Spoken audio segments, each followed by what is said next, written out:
বন্ধুরা, আজ আমরা আপনাদের জন্য নিয়ে এসেছি এমন একটি গল্প যা শুনে আপনারা হতবাক হয়ে যাবেন।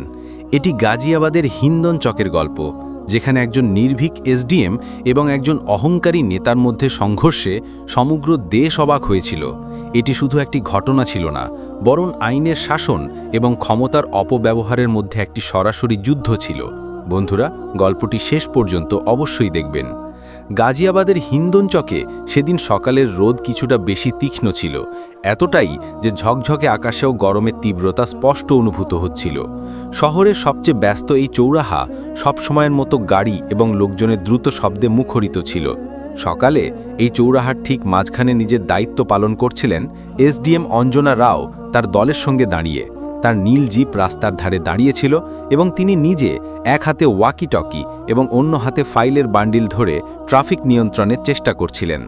অঞ্জনা তার নির্ভীক সততা এবং কঠোর মেজাজের জন্য সমগ্র গাজিয়াবাদ জেলায় বিখ্যাত ছিলেন। তার খ্যাতি ছিল এমন একজন অফিসারের, যিনি নিয়ম ভঙ্গকারীদের কখনো ক্ষমা করতেন না, তিনি যত বড়ই হন না কেন। তার শান্ত কিন্তু দৃঢ় মুখ দেখে বোঝা যাচ্ছিল তিনি তার কাজকে কতটা গুরুত্ব দিয়ে নেন। তখনই দূর থেকে একটি কালো চকচকে এসইউভি দ্রুত গতিতে লেন বদল করতে করতে এলো। তার ওপর বড় বড় অক্ষরে লেখা ছিল মন্ত্রীজি, যা তার মর্যাদার ঘোষণা দিচ্ছিল। এসইউভিটি সিগন্যালে দাঁড়িয়ে থাকা গাড়িগুলোর কোনো পরোয়া না করে জোরে হর্ন বাজিয়ে সরাসরি লালবাতি পেরিয়ে গেল, যেন নিয়ম তার জন্য ছিলই না। এটি শুধু একটি লালবাতি লঙ্ঘন ছিল না, বরং আইনের প্রতি খোলাখুলি অবমাননার প্রদর্শন ছিল। ড্রাইভারের দ্রুতগতি এবং গাড়ির গতি চৌরাহায় উপস্থিত সকলের দৃষ্টি আকর্ষণ করেছিল। অঞ্জনারাও তৎক্ষণাৎ এই কাণ্ডটি লক্ষ্য করলেন।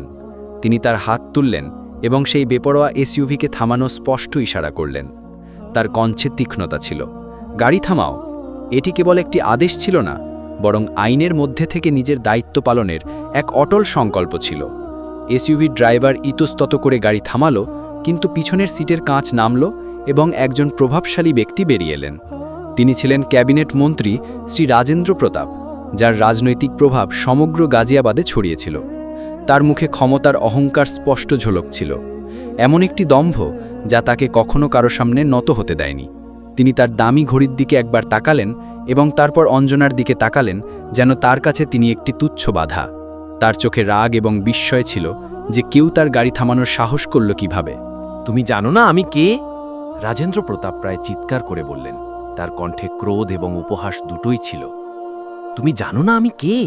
আমার গাড়ি থামানোর সাহস তোমার কিভাবে হলো? আমাকে একটি জরুরি মিটিংয়ে যেতে হবে।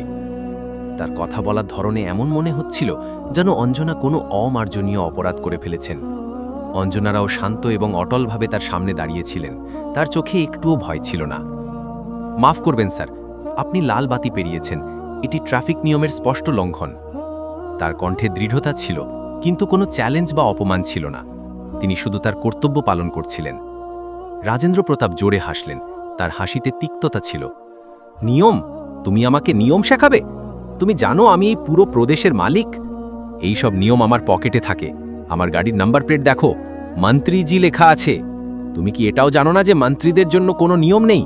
তার কথার ধরনে দম্ভ স্পষ্ট ঝুলুক ছিল, যেন আইন তার জন্য নয়, অন্যদের জন্য তৈরি।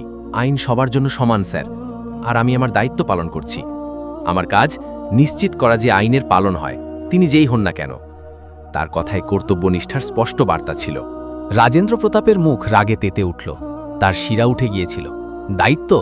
তুমি একজন ছোটখাটো অফিসার আমাকে দায়িত্ব শেখাবে? তুমি আমার কথা মানা উচিত, প্রশ্ন তুলে নয়। এসব করে তুমি তোমার চাকরি বিপদে ফেলছ।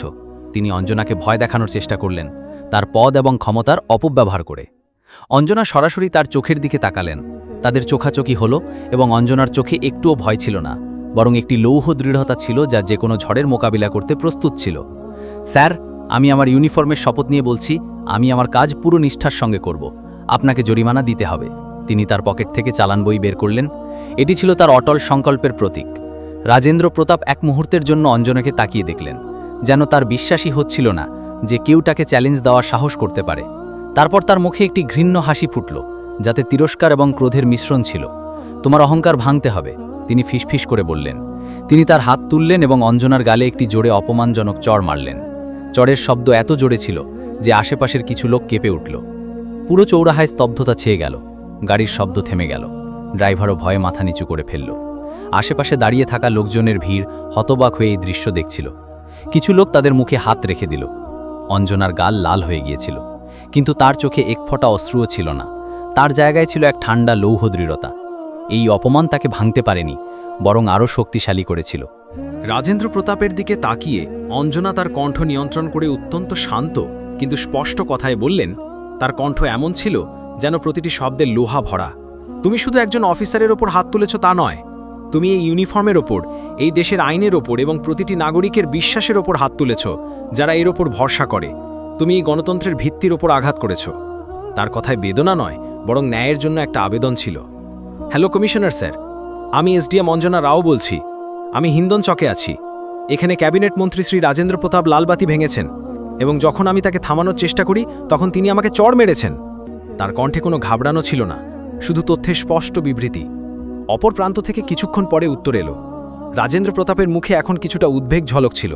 তিনি আশা করেননি যে অঞ্জনা এত দ্রুত এবং এত নির্ভীকভাবে প্রতিক্রিয়া দেখাবেন। সরাসরি কমিশনারকে ফোন করে দেবেন। তার ভুলের জন্য তার কিছুটা অনুশোচনা হচ্ছিল। স্যার, আমি আপনাকে অনুরোধ করছি এই বিষয়ে তাৎক্ষণিক এবং কঠোর পদক্ষেপ নেওয়া হোক। এটি শুধু আমার অপমান নয়, বরং পুরো প্রশাসন এবং এই গণতান্ত্রিক ব্যবস্থার অপমান। যদি আজ আমরা তাকে না থামাই তাহলে কেউ আইন মানবে না। এটি শুধু ব্যক্তিগত প্রতিশোধ নয়, ন্যায়ের জন্য একটি আবেদন ছিল। ফোন রাখার পর অঞ্জনা রাজেন্দ্র প্রতাপের দিকে তাকালেন। তাদের চোখাচোখি হলো এবং রাজেন্দ্র প্রতাপ তার চোখ নামাতে পারলেন না। স্যার, আপনার গাড়ি জব্দ করা হচ্ছে এবং আপনার বিরুদ্ধে সরকারি কাজে বাধা দেওয়া, একজন সরকারি কর্মচারীর ওপর হামলা এবং ট্রাফিক নিয়ম লঙ্ঘনের অভিযোগে তাৎক্ষণিক মামলা দায়ের করা হবে। পুলিশ আপনাকে এখান থেকে হেফাজতে নেবে। অঞ্জনার মুখে এখন কোনো দ্বিধা ছিল না। রাজেন্দ্র প্রতাপ রাগে ফেটে পড়ে বললেন, তুমি পাগল হয়ে গেছো? তুমি জানো না তুমি কার সঙ্গে পঙ্গা নিচ্ছ? আমি তোমাকে দেখে নেব। তার কণ্ঠে ভয় আর রাগ দুটোই ছিল। তখনই দূর থেকে পুলিশের সাইরেনের শব্দ দ্রুত শোনা গেল এবং কয়েক মিনিটের মধ্যে পুলিশের বেশ কয়েকটি গাড়ি, যার মধ্যে কমিশনারের অফিসিয়াল গাড়িও ছিল, ঘটনাস্থলে পৌঁছে গেল। স্বয়ং কমিশনার বিবেক কুমার তার দলের সঙ্গে সেখানে উপস্থিত ছিলেন। কমিশনার ভিড় সরিয়ে পথ করে অঞ্জনার কাছে এলেন। তার মুখে উদ্বেগ। কমিশনার অঞ্জনার দিকে তাকিয়ে বললেন, ম্যাডাম, আপনি ঠিক আছেন? তার কণ্ঠে সম্মান এবং উদ্বেগ দুটোই ছিল। অঞ্জনা শুধু মৃদু মাথা নাড়লেন। তার গালে চড়ের দাগ এখনও স্পষ্ট দেখা যাচ্ছিল, যা সেই অপমানজনক ঘটনার সাক্ষী ছিল। কমিশনার রাজেন্দ্র প্রতাপের দিকে তাকালেন। তার মুখে এখন কোনো নম্রতা ছিল না। রাজেন্দ্রজি, এসব করার আগে আপনার 10 বার ভাবা উচিত ছিল। আপনি একজন জনপ্রতিনিধি, আইন তৈরি করেন, ভাঙেন না। এটি অত্যন্ত লজ্জাজনক ঘটনা। কমিশনারের কথায় স্পষ্ট বার্তা ছিল যে আইনের চেয়ে কেউ বড় নয়। রাজেন্দ্র প্রতাপ এখন ভীষণভাবে ঘাবড়ে গিয়েছিলেন। তিনি কমিশনারকে মানানোর সব সম্ভব চেষ্টা করলেন, তার প্রভাব এবং পদের উল্লেখ করলেন, কিন্তু কমিশনারের মুখ কঠোর ছিল। রাজেন্দ্র প্রতাপ, আপনাকে আইন ভঙ্গ এবং একজন সরকারি অফিসারের উপর হামলার অভিযোগে গ্রেফতার করা হচ্ছে। এটি একটি গুরুতর অপরাধ। পুলিশ বিনা বিলম্বে রাজেন্দ্র প্রতাপকে হেফাজতে নিল। তার সমর্থক এবং এসইউভি ড্রাইভার হতবাক হয়ে গেলেন। হিন্দন চকে উপস্থিত ভিড় জোরে করতালি শুরু করল। কিছু লোক জয় হিন্দ স্লোগানও দিল। অঞ্জনারাও এখনও তার জায়গায় অটল দাঁড়িয়েছিলেন। তার মুখে এক অদ্ভুত শান্তি এবং দৃঢ়তা ছিল। তিনি দেখিয়ে দিয়েছিলেন যে ক্ষমতার অহংকারে চূড় লোকজনকে একজন সৎ এবং নির্ভীক অফিসার কখনো নত করতে পারে না। একটি উদাহরণ, একটি শিক্ষা। সেদিনের পর থেকে অঞ্জনা রাওয়ের সম্মান আরও বেড়ে গেল। তার সাহসের খবর সমগ্র দেশে ছড়িয়ে পড়ল।